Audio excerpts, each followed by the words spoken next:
What does noun mean?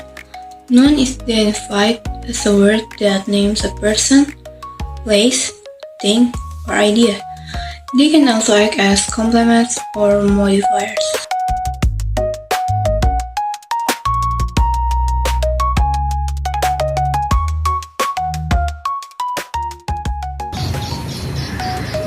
Ini adalah penjelasan tentang fungsi non-subject of a verb dalam bahasa Inggris. Non-subject of a verb adalah kata benda noun yang berfungsi sebagai pelaku atau topik utama dari sebuah kalimat. Kata benda ini melakukan aksi atau berada dalam keadaan yang dijelaskan oleh kata kerja verb. Singkatannya, non-subject menjawab pertanyaan siapa atau apa yang melakukan pekerjaan dalam kalimat.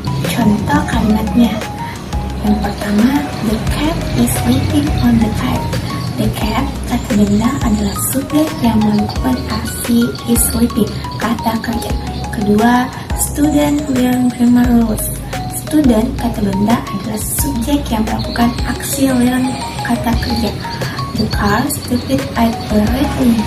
The car, kata benda, adalah subjek yang melakukan aksi stupid, kata kerjanya. Terima kasih. Teman-teman, saya akan menjelaskan fungsi non-direct dan indirect object. Yang pertama, saya akan menjelaskan direct object atau objek langsung. Direct object adalah suatu kata benda atau frasa yang menerima aksi atau kata kerja secara langsung. Objek langsung biasanya menjawab pertanyaan apa atau siapa yang terkait dengan kata kerja. Seperti contohnya, saya membaca buku.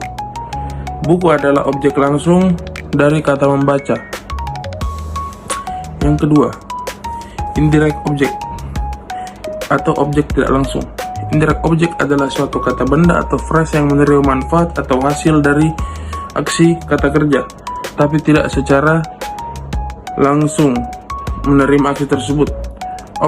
Objek tidak langsung biasanya menjawab pertanyaan untuk siapa atau kepada siapa terkait dengan kata kerja. Contoh, saya memberikan buku kepada adik saya. Adik saya adalah objek tidak langsung dari kata kerja membaca, sedangkan buku adalah objek langsung. Dalam kalimat yang memiliki objek langsung dan tidak langsung, objek tidak langsung biasanya ditandai dengan preposisi seperti kepada, untuk, atau kepada, untuk, atau dari. Sekian dari saya. Assalamualaikum warahmatullahi wabarakatuh. Selanjutnya, fungsi noun yang kedua yaitu subject complement and object complement. Subject complement definisinya yaitu noun atau kata benda yang mengikuti linking verb atau kata kerja penghubung dan memberikan informasi tambahan tentang subjek. Contoh, she is a teacher. Di sini kata a teacher adalah subject complement yang menjelaskan siapa, she. Selanjutnya, object complement definisinya yaitu noun atau kata kerja benda yang mengikuti dan memberikan informasi tambahan tentang objek yang telah disebutkan sebelumnya dalam kalimat. Contohnya yaitu they elected him president. Di sini kata president adalah object complement yang menjelaskan apa yang mereka pilih untuk him. Oke, definisi object of preposition.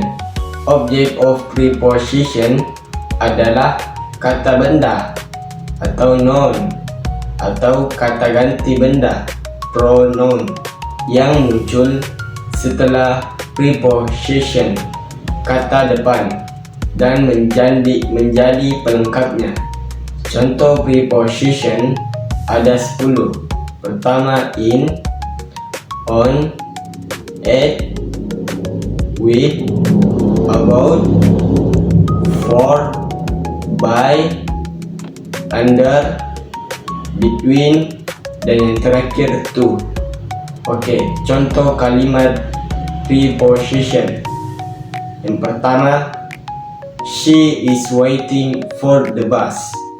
The bus adalah noun, berfungsi sebagai object of preposition dari for. Kedua, I'm talking to him. Him adalah pronoun, berfungsi sebagai object of preposition dari to.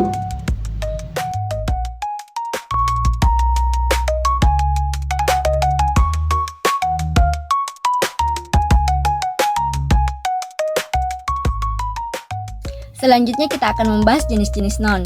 Noun ini terbagi menjadi beberapa kategori. Yang pertama berdasarkan bentuknya. Noun berdasarkan bentuknya yaitu concrete and abstract noun. Concrete noun adalah noun atau kata benda yang dapat dilihat, diraba, dan dirasakan oleh panca indera. Contohnya dog, book, perfume, table, apple, and milk. Contoh kalimatnya adalah the dog is barking loudly. Pada kalimat ini, dog termasuk concrete noun karena kita dapat melihat anjing dan mendengar suaranya ketika menggonggong dengan keras. Nah, teman-teman, jenis-jenis noun yang selanjutnya adalah abstract noun. Jadi, apa sih abstract noun itu? Nah, jadi abstract noun adalah jenis kata benda yang tidak dapat dilihat, disentuh, atau dirasakan secara fisik.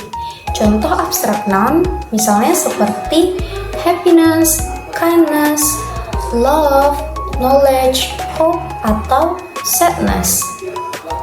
Nah, contoh penggunaan abstract noun dalam kalimat misalnya seperti never forget all your kindness. Kami tidak akan pernah lupa segala kebaikanmu.